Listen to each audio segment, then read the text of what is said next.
Create a pure heart in me and renew a true soul within me. Renew a true soul within.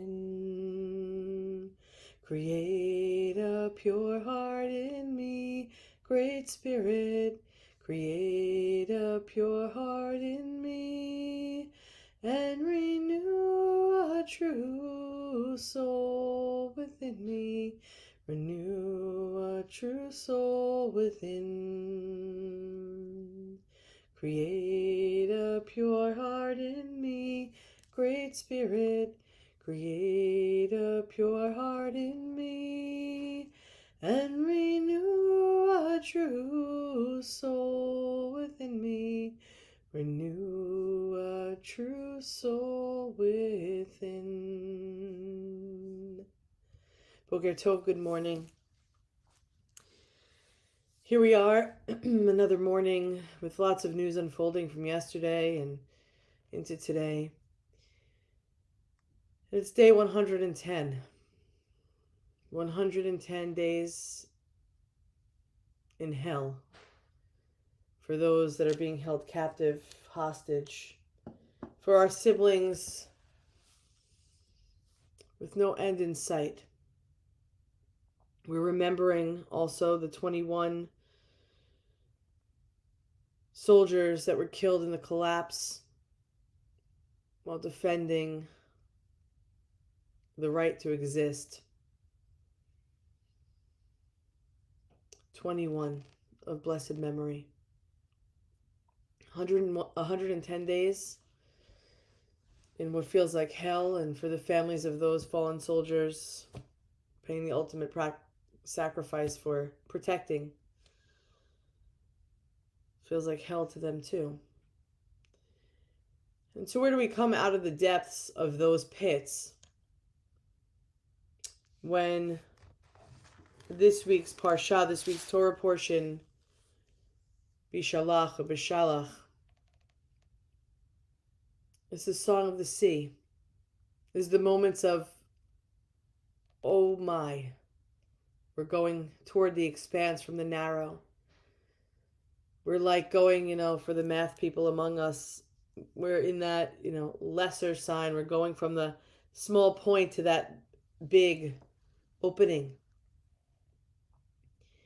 And yet we don't really feel like we're going to any opening because, well, when Israel's government or ruling powers will say, give offers to Hamas, ISIS,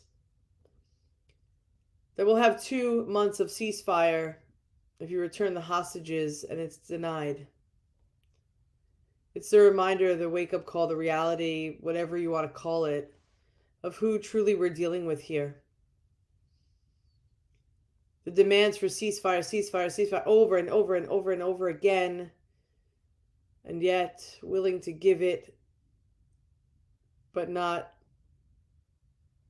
if it means that they have to release our hostages. I was watching an interview, a segment from that Noah Tishby had posted at a film festival. And there were protesters there.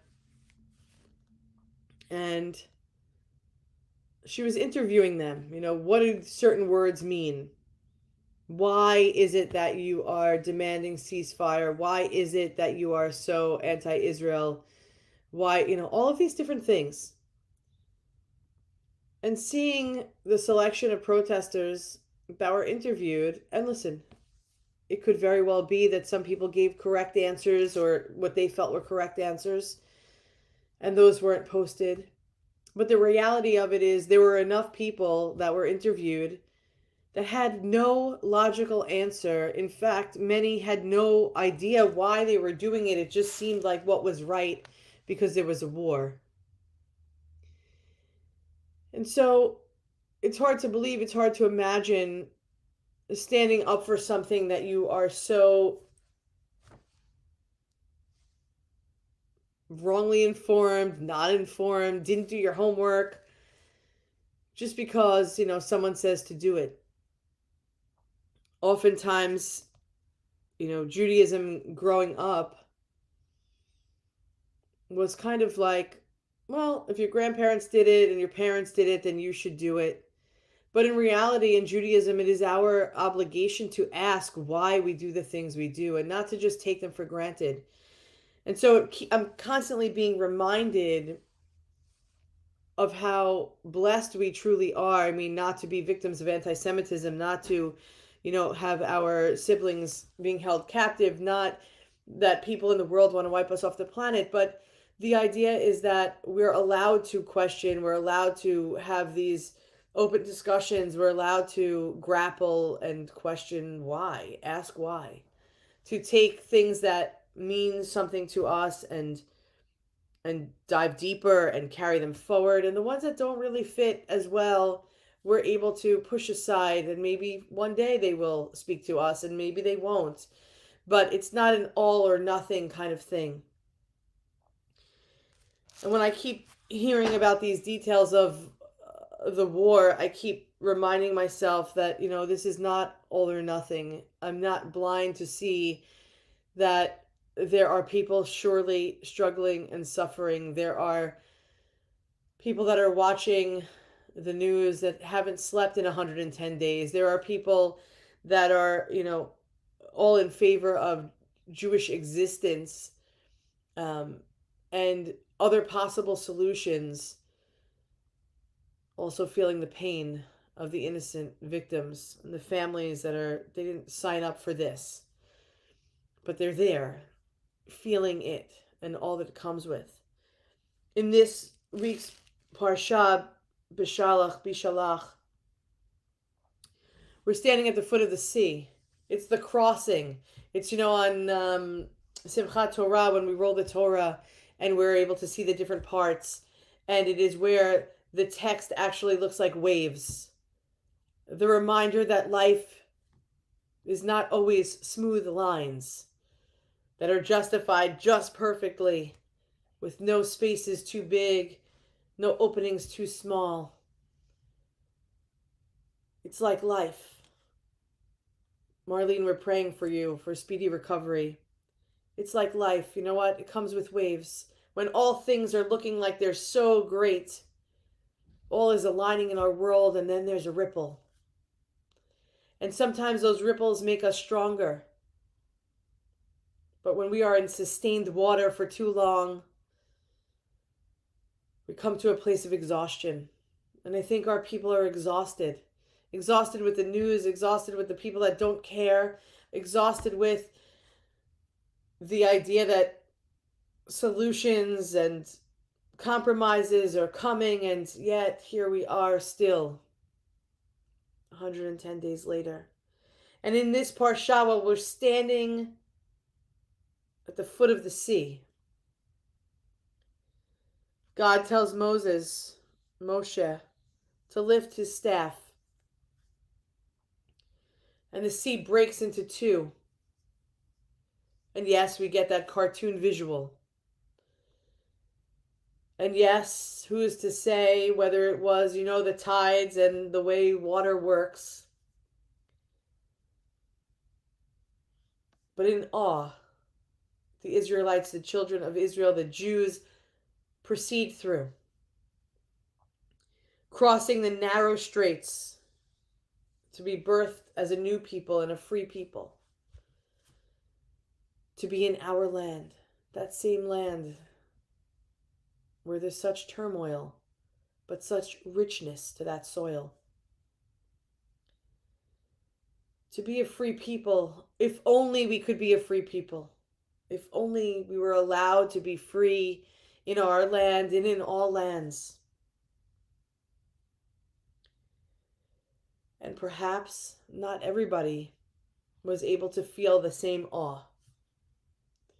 The struggles of one is not the same as the struggle of another, as a collective struggling in Egypt, struggling with pharaohs that are of today, which are disease, which are hatred, which are bigotry, which are all of the things that come with existence. Sometimes hard to see the crossing, the opening from the narrow to the expanse.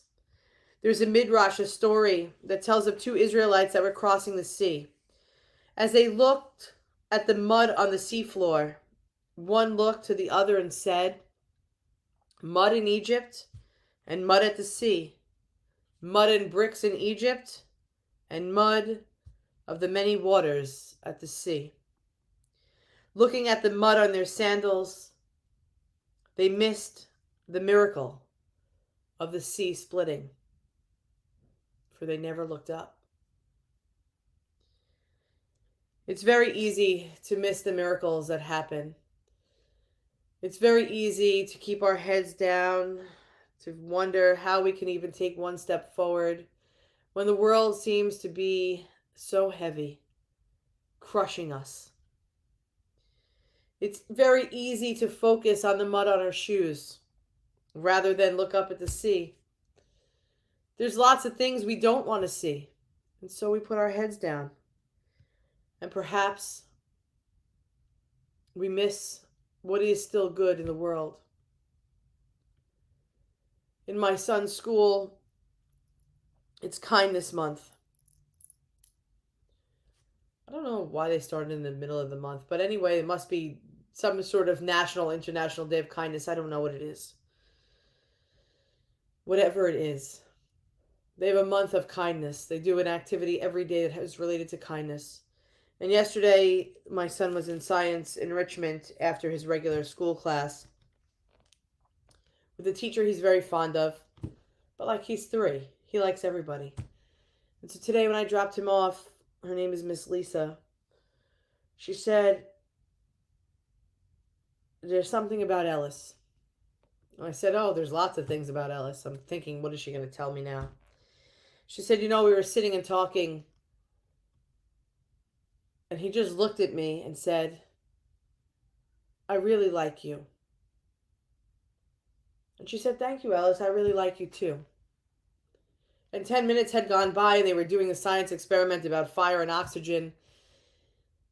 And he said, "That's what kindness is all about, Miss Lisa." So maybe we need to pick our heads up. Maybe we need to see that even though 110 days of hell, even though we need to see that the world is filled with disease and war and famine and exile, all the things that we've been praying for the release of. But maybe we need to pick up our heads and see the kindness and see the sea and see the flow of life before we miss it. We are one human family, one heart of abundant love. We love you, and we hope to see you back here tomorrow morning at 9:30. Have a great day, everybody. Let's pick our chins up and face whatever comes our way.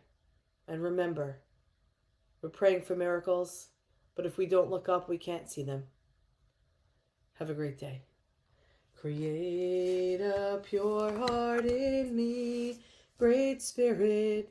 Create a pure heart in me, and renew a true soul within me.